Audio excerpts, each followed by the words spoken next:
తన అభిమాని రేణుకా స్వామిని అత్యంత దారుణంగా హత్య చేసిన కేసులో కన్నడ స్టార్ హీరో దర్శన్ ప్రస్తుతం జైల్లో ఉన్న విషయం తెలిసిందే. అయితే అతడికి జైల్లో వీఐపీ ట్రీట్మెంట్ ఇస్తున్న ఓ ఫోటో ఇప్పుడు సోషల్ మీడియాలో వైరల్ అయింది.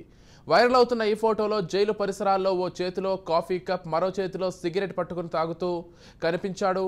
దర్శన్ ప్రస్తుతం హత్య కేసులో బెంగళూరులోని పరప్పన అగ్రహార సెంట్రల్ జైల్లో ఉన్నాడు.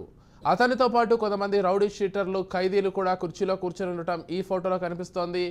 ఈ వారం ప్రారంభంలో బెంగళూరు కోర్టు దర్శన్, తూగదీప, పవిత్ర గౌడతో పాటు మరో 15 మంది సహచరులకు జ్యుడిషియల్ కస్టడీని ఆగస్టు 28 వరకు పొడిగించింది.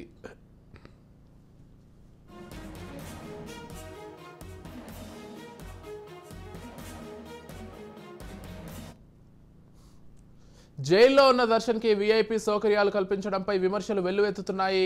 రేణుకాస్వామి తండ్రి కాశీనాథ ఈ విషయం తెలిసి తీవ్ర ఆవేదన వ్యక్తం చేశారు. హంతకుడైన నటుడిపై కఠిన చర్యలు తీసుకోవాలని కర్ణాటక ప్రభుత్వాన్ని కోరారు. దర్శన్ ఇంటి భోజనం అడిగినప్పుడు కోర్టు అందుకు అనుమతించలేదు. మాకు పోలీసులు, న్యాయ వ్యవస్థపై నమ్మకం ఉంది. ఇది ఎలా జరుగుతుందని ఆశ్చర్యం వేస్తోంది. ఇది నాకు షాకింగ్ న్యూస్. దీనిపై దర్యాప్తు చేయాల్సిందిగా ప్రభుత్వాన్ని అభ్యర్థిస్తున్నానని రేణుకాస్వామి తండ్రి వాపోయారు. దర్శన్పై సిబిఐ విచారణ జరిపించాలని ఆయన డిమాండ్ చేశారు.